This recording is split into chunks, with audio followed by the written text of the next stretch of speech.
माँ, मुझे वो मार देगी। वो मुझे मारने के मकसद से आई है। वो मुझसे बदला लेने आई है। माँ, माँ मुझे बचा ले, मुझे बचा ले। राजवीर पिछले 10 दिनों से बड़ी अजीब हरकतें कर रहा था। वो अक्सर किसी लड़की के बारे में बोलता कि वो उसे मारने के लिए आई है। उसका परिवार भी राजवीर के व्यवहार से बहुत परेशान था।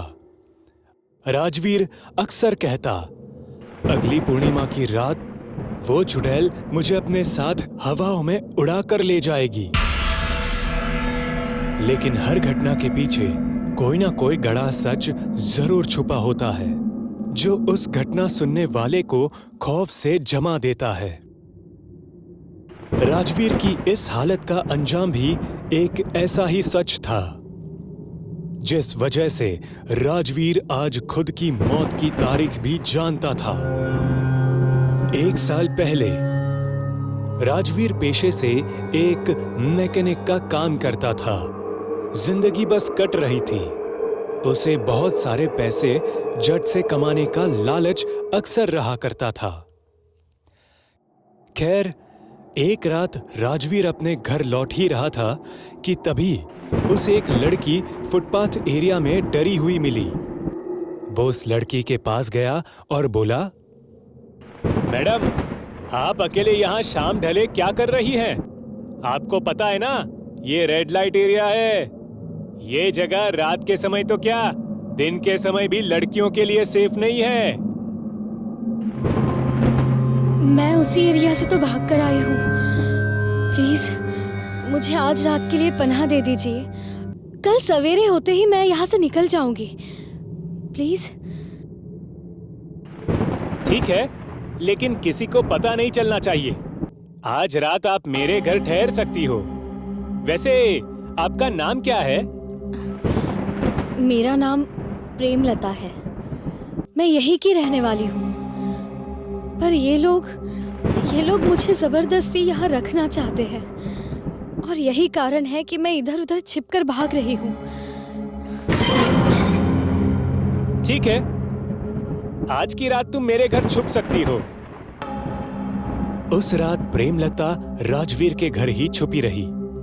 अगली सुबह जब राजवीर उठा तो प्रेमलता की जुल्फों को लहराते देख वो उस पर मोहित हो गया। रात के अंधेरे में उसे प्रेमलता की खूबसूरती पूरी तरह से नहीं दिखी थी। राजवीर मन ही मन प्रेमलता को पसंद करने लगा था। उसने बिना वक्त गवाए प्रेमलता को उसी वक्त अपने मन की बात जाहिर कर दी। सुनो, मुझे तुम बहुत अच्छी लगी। मैं तुम्हें अपना हमसफर बनाना चाहता हूँ। क्या तुम? मुझे भी आप बहुत अच्छे लगे।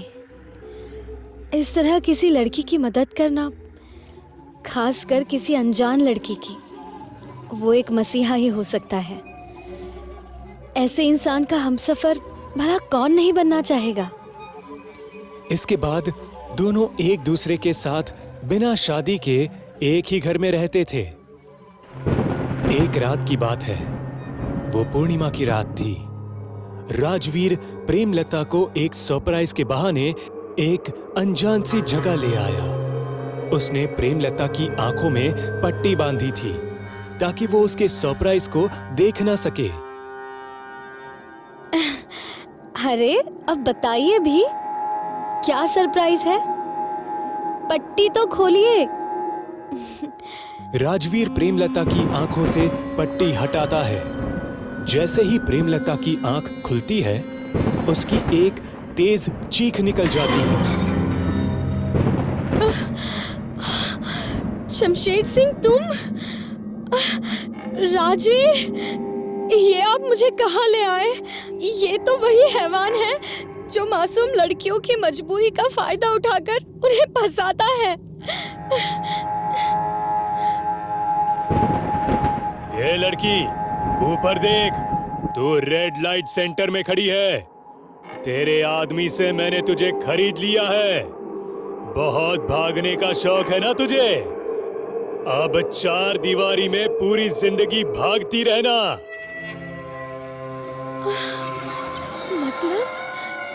मतलब ये सब आपने किया?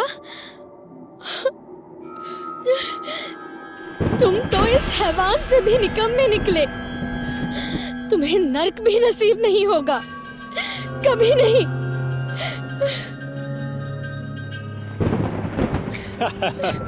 नर्क का तो पता नहीं, लेकिन अब तुझे बेचने पर जो पैसे मिले हैं उससे मेरी जिंदगी स्वर्ग तो आराम से बन जाएगी। तुझे क्या लगा मैं तुझसे प्यार कर बैठा? अरे पगली, जिस रात तू भागी उसी रात इन लोगों से मेरा सौदा हो गया था। तुझ पर जबरदस्ती करता तो पुलिस मुझे अंदर कर देती, लेकिन अब तो सबको यही लगेगा कि तू यहाँ अपनी मर्जी से आई है और हर रात तेरे जिस्म की बोली लगेगी। कमीने, मैं तुझे जान से मार दूंगी।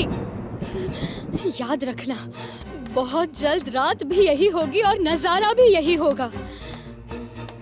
तुझे पागल करके तेरी रूह को तेरे जिस्म से नोच कर अपने साथ ले जाऊंगी। जितना दर्द मुझे होगा उससे कई गुना ज्यादा दर्द के साथ तू मरेगा। जिंदा होकर भी मुर्दों की जिंदगी जिएगा तू। खैर, इसके बाद ये किस्सा यहीं समाप्त हो गया।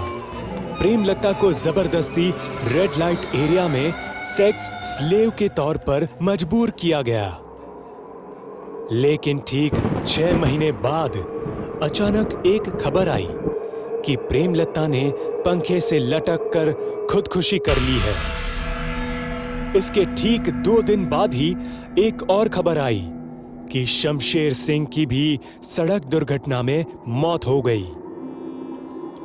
सबसे बड़ा गुनहगार तो अभी भी जिंदा था, राजवीर। आज 6 महीने बाद प्रेमलता की रूह राजवीर की तलाश में आई है और अब दुनिया का कोई भी अघोरी, तांत्रिक, पंडित उसे नहीं बचा सकता था। इंतजार था तो बस पूर्णिमा की रात का, और जैसे ही पूर्णिमा का दिन आया, राजवीर की तबीयत बिगड़ने लगी। उसकी चीखें इतनी दर्दनाक थी जैसे उसे गर्म तवे पर लगातार सेका जा रहा हो। उसे हर 10 मिनट पर दौरे पड़ते और आखिरकार रात के 1 बजे के करीब वो चुड़ैल राजवीर के कमरे में दाखिल हुई। उसकी भयानक शक्ल देख राजवीर चिल्लाने लगा, लेकिन उसकी आवाज उस कमरे तक ही सीमित रह सकती थी। मुझे माफ कर दो, प्लीज मुझे छोड़ दो। मैंने तुम्हारे साथ गलत किया, लेकिन मैं वादा करता हूँ कि मैं ऐसा कभी किसी और के साथ कभी नहीं करूंगा। कैसे छोड़ दूं? याद है ना वो पूर्णिमा की रात जब तूने मेरा उस हैवान के साथ सौदा किया था? मैंने तुझे उस रात चेतावनी दी थी, लेकिन तूने मेरी चेतावनी को एकदम नजरअंदाज कर दिया। और आज मैं तेरी माफी को नजरअंदाज करूंगी।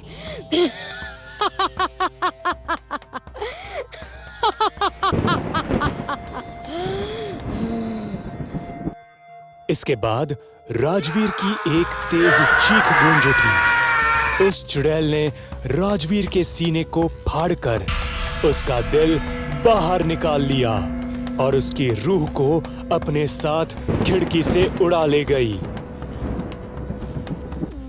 जब तक उसके परिवार के लोग वहां पहुंचे तो राजवीर का मरा शरीर टुकड़ों में फर्श पर पड़ा था। उस मासूम लड़की का बदला पूरा हो गया। इसीलिए कहते हैं, कर्मा कभी किसी का पता नहीं भूलता, और किसी आत्मा का बदला दुनिया की सबसे खौफनाक मौत देती है।